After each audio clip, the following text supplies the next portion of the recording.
Hello, and welcome to Making Number Sense Make Sense, a podcast for elementary teachers, specifically early elementary teachers, looking to really make an impact in the number sense of their students. Hello, teachers. I am on spring break right now, ready to come back to those kiddos, and Stations Math Workshop always needs a bit of a tune-up, even after the weekend, to be honest. Even after the weekend, it needs a little bit of a tune-up. Some years you have a crew that doesn't necessarily need a lot of revisiting of expectations. They remember and they're good to go. We'll see if that's the case for this year's crew, and you never know when it's going to be a good time to revisit your expectations. So when setting up your 5 steps to success in Math Workshop, they are simple. They are: number 1, don't do math during Math Workshop. Number 2, set clear expectations for Math Workshop. Number 3, practice. Number 4, use some kind of visual station chart to help kids know where they're going or what they're doing. And number 5, revisit expectations as necessary. So number 5 is definitely coming back around for me, but let me go a little bit further into numbers 1 through 4. So number 1, do not do math during Math Workshop, especially at the beginning of the year when you're starting out.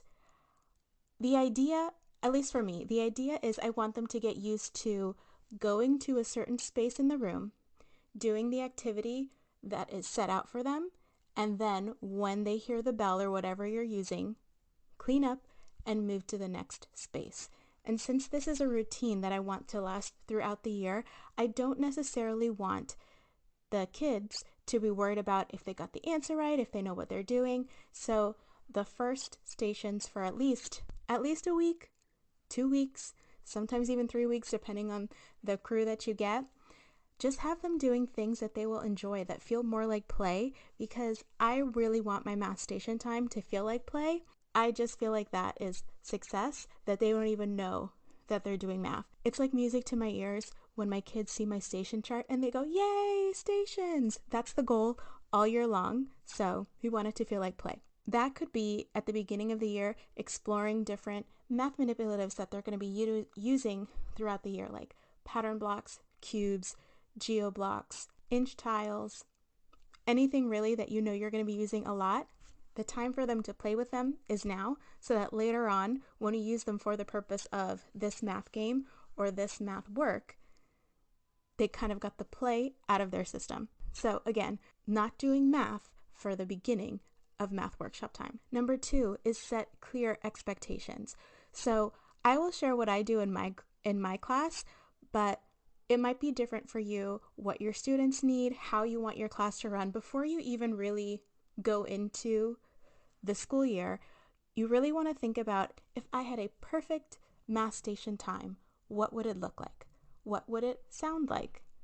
How will the kids know what they're supposed to be doing and when they're supposed to be doing it? So for me, that's number 1, being engaged in what they're doing. So if we're at this station using this material, we're staying at this station using that material.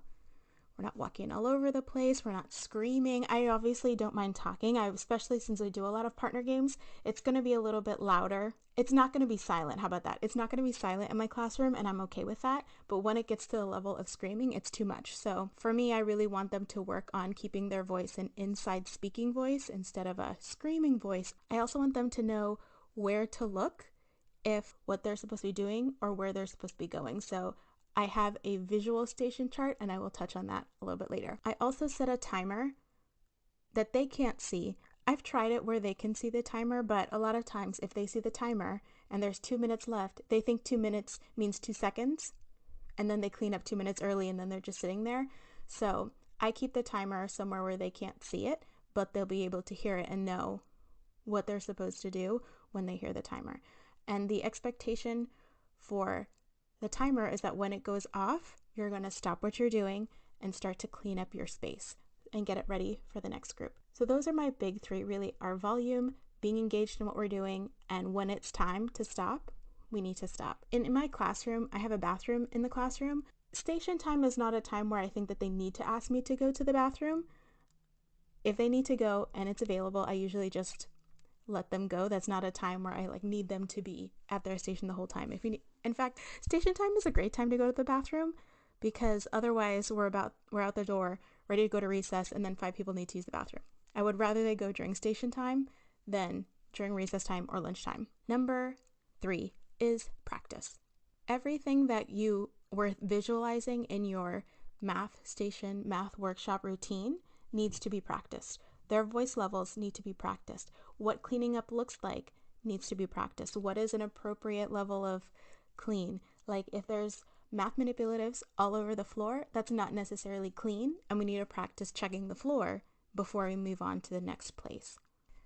And adding on to that, how they're moving around the room. Are they walking around the room? Well, they should always be walking around the room, but sometimes it seems like these kids just have an internal motor and they just need to run everywhere, and it's definitely not the safest thing they can be doing in the classroom with everybody else trying to move around at the same time.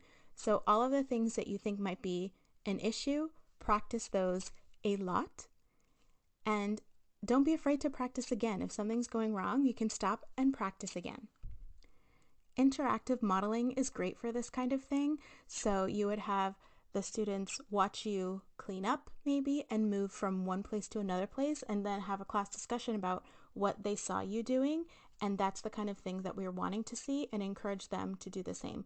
So you saw me cleaning up quickly, you saw me walking from place to place, you saw me checking the floor, all of those things to really draw attention to the behaviors that we do want, and make sure that we're reinforcing those while we're practicing, while we're in this practice time of math stations. I mentioned it briefly before, but using a visual station chart. One thing I will say about 2020 is pandemic teaching was no joke. And if you were teaching during the pandemic, you know that. But something that was kind of a holdover from the pandemic for me is using Google Slides in a lot of the lessons that I'm doing, just because the visuals are so big and all of the kids can see it. Every time I do stations, I have a station chart that shows the group that they're in and where they should be going for each station time that they have, whether it be 3 stations, 4 stations, 6 stations, whatever time works for you. I have a visual so that the kids can see. So it's usually a picture of the manipulative that they'll be using, and the background of the table is the color of the table that they're going to. So in my classroom, I have red table, blue table, green table, yellow table, and a purple table. So the background of that station is where they're going, and the object is what they're going to do when they get there. So if for some reason they don't remember where they're supposed to be going, or not quite sure what they're supposed to be doing, they can look up at the chart to refer to and get to the right space. Something else I always encourage the kids to do is to ask someone else in their group if they know what they should be doing. And if neither of them know what to do, then to ask a teacher. I would still rather them ask me, what am I supposed to do, than not, because they will either stay at the entire station not doing anything, or they might be playing around and get really loud, get really rowdy, and we don't want that. We want them to be engaged during their station time. So I would rather them ask me or ask a group mate what they should be doing at their station. And the 5th and final step is to revisit as needed. Like I said, after a break is a great time to revisit, every few weeks or once a month, or if you notice something is going wrong that you're finding you're having to give a lot of redirections, that might be a time where you need to stop your stations, discuss your expectations and practice them, and then get back to it. I really want my station time to feel like a playtime where they're also learning math, not just a worksheet time or a dull time. I want them to enjoy it. So they're usually very motivated to get to stations. Like I said, when they see the station chart, there's always a little cheer, and I'm here for it. I love it. I love to hear my students excited about math and excited about learning. So whatever I can do to smooth that process is something that I really try to do with my students. If you're wanting to have your stations be more free-flowing, that's absolutely fine. You can still use all of these steps, like how should you clean up when it's time to clean up? How do you move from place to place? If you're not necessarily with a group, it's very unlikely that you would be at a station by yourself. So you can still ask someone who's there with you what they're supposed to be doing if they're not sure, and what exactly they're supposed to be doing at each station space that you have. They don't have to be in groups with specific kids all the time. It's really what works for your kids and what works for your teaching philosophy. But these steps will really help you have a successful math workshop all year long. I will have a link to a post where all of this is written out if you want to reference it. Let me know if you have any questions, and I will catch you on the next one.